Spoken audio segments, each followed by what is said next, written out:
Shalom Aleichem, Assalamu Alaikum, Eirini Mazisu, Pax Vobiscum, peace be unto you, and welcome to 1 Samuel chapter 26. There are 25 verses. Beginning in verse 1, we see a statement made by the Ziphites who basically betray David, saying that he hides himself with us in the hill Echala. In the Masoretic, they also betray him. Actually, it's not clear that they betray him. It's more clear in the Septuagint because it says that he hides himself with us. That was omitted, the with us part. As well, they ask a rhetorical question. Does not David hide himself in the hill of Hachila? Okay, so that's verse 1. Verse 4, significant difference here. It says, prepared out of Keilah. David sent spies and ascertained that Saul was come prepared out of Keilah. Verses, Saul was come in, very deed. Now this sounds, initially on first reading, it sounds like it's simply redundant. It's confirming, okay, David did this. David understood Saul's there, and yeah, he's there. That's not exactly what it's saying. The Septuagint is describing that Saul is coming out of a specific location named Keilah.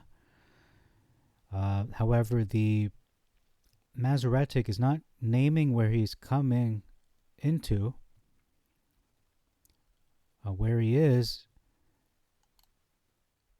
it says that Saul came after him based on the previous verse. However, the other meaning, or another way to understand the word deed, is to be prepared or established. So Saul was come in prepared or established. It's another way to understand that. Verse 5, there is no mission. I think it's important. The word secretly was omitted, meaning David didn't just rise up and leisurely walk into the camp of Saul. He did so secretly, stealthily, very quietly, carefully. We have a significant difference as well that Saul was sleeping in this verse. Verses he had pitched, so perhaps he's awake. No, he was sleeping. Was not conscious at that moment in time. It also describes where Saul was sleeping, in a chariot. Here it says Saul lay, perhaps awake, perhaps sleeping. It doesn't specify, but he's not in a chariot, he's in a trench, a magal, which is a track, okay, or rampart. And then it describes in verse 7, near his head, the spear and the pitcher.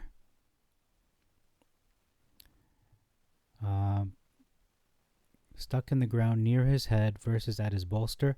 Bolster simply means headrest, near the head, so that's not so much of a difference, or it is only a difference if you don't know what bolster means.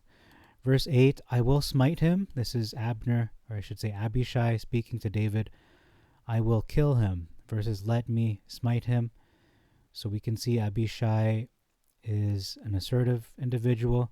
He takes matters into his own hands versus asking David permission before taking action. But David quickly intervenes. He tells Abishai, do not lay him low, which is code for do not end him. The Masoretic says, destroy him not. Verse 10, significant difference here. David says, as Yah lives, if Adonai or Yah smite him not, versus Adonai lives, Adonai shall smite him. So we can see that in the Septuagint, David is saying, essentially, I'm just going to paraphrase, if Adonai does not kill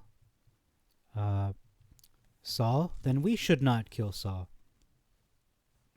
Are we in the place of Adonai?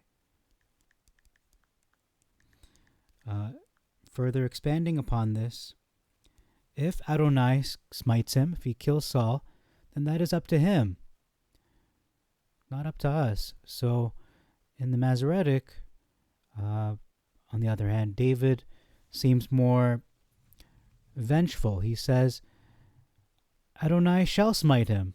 He's good as dead, but it's not gonna be us to kill him. Yah will kill him. Okay, so we can see David is more level-headed, I would say, in the Septuagint. Verse 11, there's an omission of forbid it me versus just forbid. So we can see that David applies this prohibition upon himself. It is a self-imposed standard that is very honorable. Okay, and we talk about, we read about the pitcher of water versus a cruse, which means a saucer. I'm not sure if it can be taken as a pitcher. An unused root to expand a saucer. Okay. There's an omission of returning home, so they went home. They didn't just go to some random area. They went to a specific destination, which was back home. And it describes as well in verse 12 a stupor. Okay, a stupor fell upon these men, or a deep sleep in the Masoretic. And that happens from time to time. Even in modern history, people ask, well, how did this event happen? And how did that happen in terms of attacks and things like that? Well, sometimes it is from Adonai. He puts a stupor upon people so that they would not notice when normally they would be very quick to notice, to detect anything wrong or unusual. Verse 14, that calls. Who are you that calls? Abner speaking to whoever is speaking. We know it's David, but he is not sure who this is. Verses, who are you that cries to the king? So we can see he's not saying I am the king or mentioning the king. He's saying, who are you that is speaking or that calls out? Verse 16, this is a question versus a statement. Where are the articles that should be at his head? Versus the statement saying, look, see where the king's spear is and the cruse of water that were at his bolster. Go see. But we can see is a little bit more teasing in the Septuagint, saying, behold, I pray you the spear of the king and the cruse of water. So look at this. I'm holding it up, basically. So go look where they are. Shouldn't they be at his head? So that's verse 16. And this verse also confirms that it's not a pitcher, it was a cruse. So the Masoretic gets that one right. One of the few instances where it is correct, the Masoretic, or at least the translator. In any case, verse 18, significant difference. It says here, sinned. For in what have I sinned? Versus, does my Adon pursue? What have I done? So what have I done? It's just a very vague action that I did. No, where have I sinned? Versus, what unrighteousness has been found in me? So in my heart, in my character. Versus, what evil is in my hand? What did I do? His hand only being mentioned. Verse 19, your offering, which is your offering of seeking David, be acceptable. Versus an offering, let him accept an offering. So let Adonai accept an offering. So do this to test whether what you are doing is acceptable to him, to Adonai. So that is the test in the Masoretic. But in the Septuagint, David is saying if it is really from Hashem, from Adonai, that he is the one stirring you up against me, then let your offering of what you're doing to me, let it be acceptable. But if not, if it comes from the sons of men, and they are the ones who stirred up Saul against David, then and they are cursed before Adonai, the sons of men. And then it goes on to expand. A significant difference actually is revealed. It says, I should not be established in the inheritance of Adonai, versus they have driven me out from abiding in the inheritance of Adonai. So what is the difference here?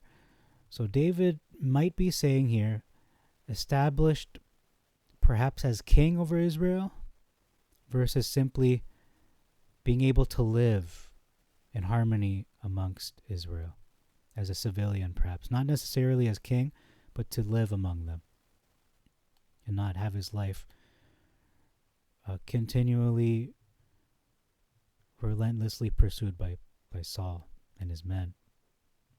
Verse 20, the king of Israel has come forth to seek your life. Now this statement is made in both translations, but who is the king of Israel? Is this David talking about the true king of Israel, who is Elohim? Or is this him? Is this a continuation of the previous statement that people were saying to him, go serve other Elohim, and because the king of Israel, perhaps if we're looking at it from a different perspective, the king of Israel being Saul, is seeking your life.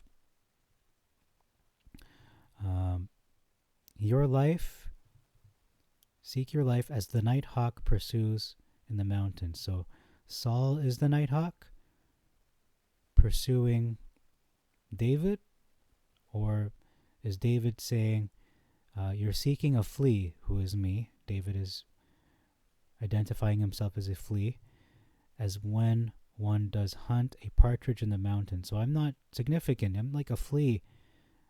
Why are you hunting me? But in the Septuagint it reads that Adonai, if we're going to read that Hashem is the one seeking Saul's life as the nighthawk pursues in the mountains, it sounds like vengeance will be taken upon you. Or if we're reading it the other way, that it is King Saul who is seeking David, and it feels to David like he is being pursued like a nighthawk is hunting him. So very deadly hunter there, an intimidating hunter. This statement as well, where it says, let not my blood fall to the ground before Adonai. Could this be an idiom such as the Lord lives?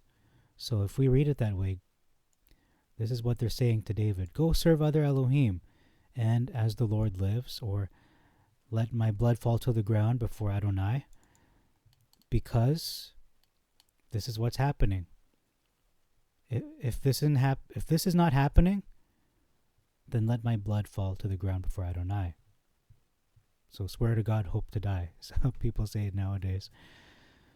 For the king of Israel has come forth to seek your life. So he's being informed that King Saul's trying to kill you. He's hunting you down the way a nighthawk pursues its prey in the mountains.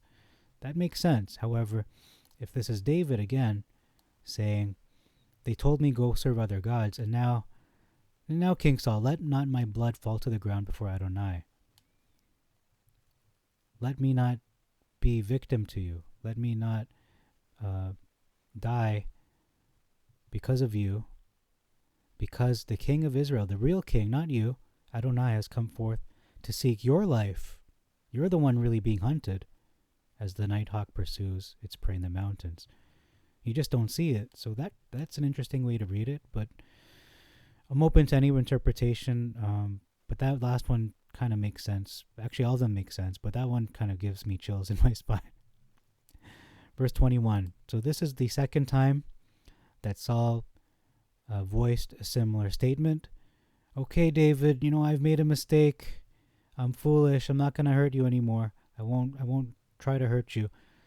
So he has a lack of integrity because he said this before and he broke his word because he's saying it again.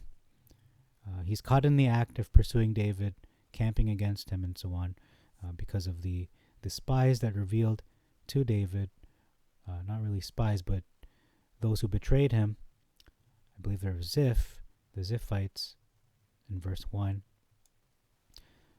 betrayed David and said he's hiding among us. Okay, so that is verse 21. Now verse 23,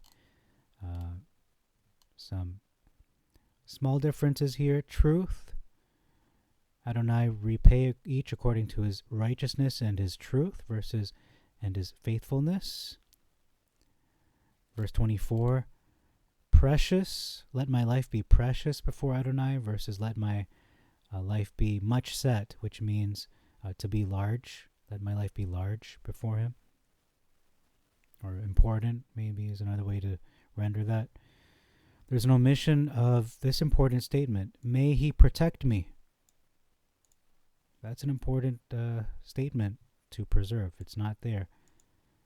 Although it's rather implied, but protect me is more than just saving him. It means even preventing his life from being threatened or being in danger. Let him keep me, right? Affliction versus tribulation. So it doesn't mean don't give me trials. It means from being harassed, being attacked. Verse 25, surely, King Saul speaking to David, surely you shall surely do valiantly and surely prevail versus you shall both do great things, in brackets, and also shall still prevail. Okay, so that's all. No pun intended. That is all for this chapter. Thank you very much for your time. Till next video, I bid you all Shalom Aleichem, Assalamu Alaikum, Irini Mazisu, Pax Vobiscum, peace be unto you, and Maranatha.